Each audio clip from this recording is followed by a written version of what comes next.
चीन की तमाम धमकियों के बावजूद अमेरिकी संसद की स्पीकर नैन्सी पेलोसी ताइवान के दौरे पर हैं। नैन्सी के इस दौरे से चीन और अमेरिका के बीच दुश्मनी और बढ़ सकती है और ये भी हो सकता है कि दुनिया की महाशक्तियों के बीच जंग भी छिड़ जाए। पेलोसी के दौरे को चीन उकसाने वाली कार्रवाई बता रहा है।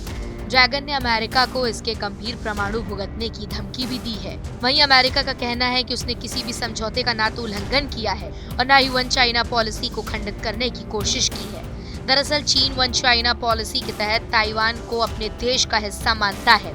चीन और ताइवान के बीच 73 साल से विवाद चल रहा है।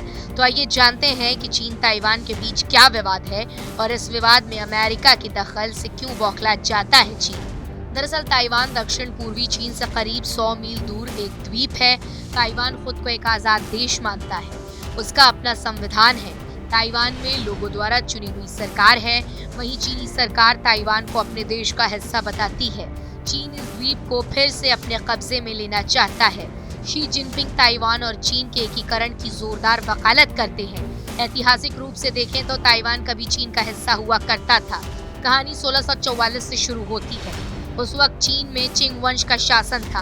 तब ताइवान चीन का ही हिस्सा था। 1895 में चीन ने ताइवान को जापान सौंप दिया। कहा जाता है कि ये विवाद बस यहीं से शुरू नहीं हुआ।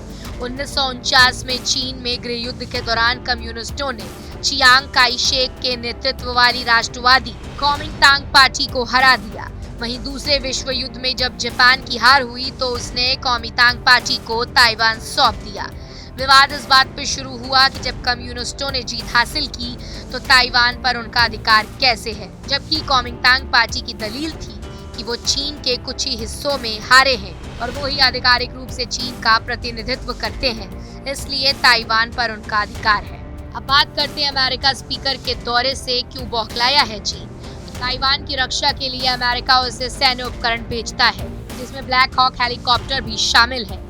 चीन का अमेरिका के साथ ताइवान को लेकर टकराव 1996 से चला आ रहा है। चीन ताइवान के मुद्दे पर किसी तरह की विदेशी दखल नहीं चाहता।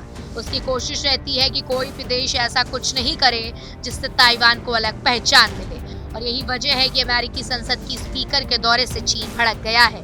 वन चाइना पॉलिसी की माने तो ताइवान कोई अलग देश नहीं बल्कि चीन का हिस्सा है। चीन से कूटनीतिक रिश्ता रखने वाले देशों को ताइवान से संबंध तोड़ने पड़ते हैं। दुनिया के ज्यादातर देश और संयुक्त राष्ट्र ताइवान को राष्ट्र देश नहीं मानते। 22 देशों को छोड़कर बाकी देश ताइवान को अलग देश नहीं मानते। फिलहाल इस वीडियो में इतना ही। आपको हमारा ये वीडियो कैसा लगा हमें कमेंट सेक्शन में लिखकर जरूर बताएं और ऐसी तमाम अहम जानकारियों के लिए सब्सक्राइब करें TV9 डिजिटल।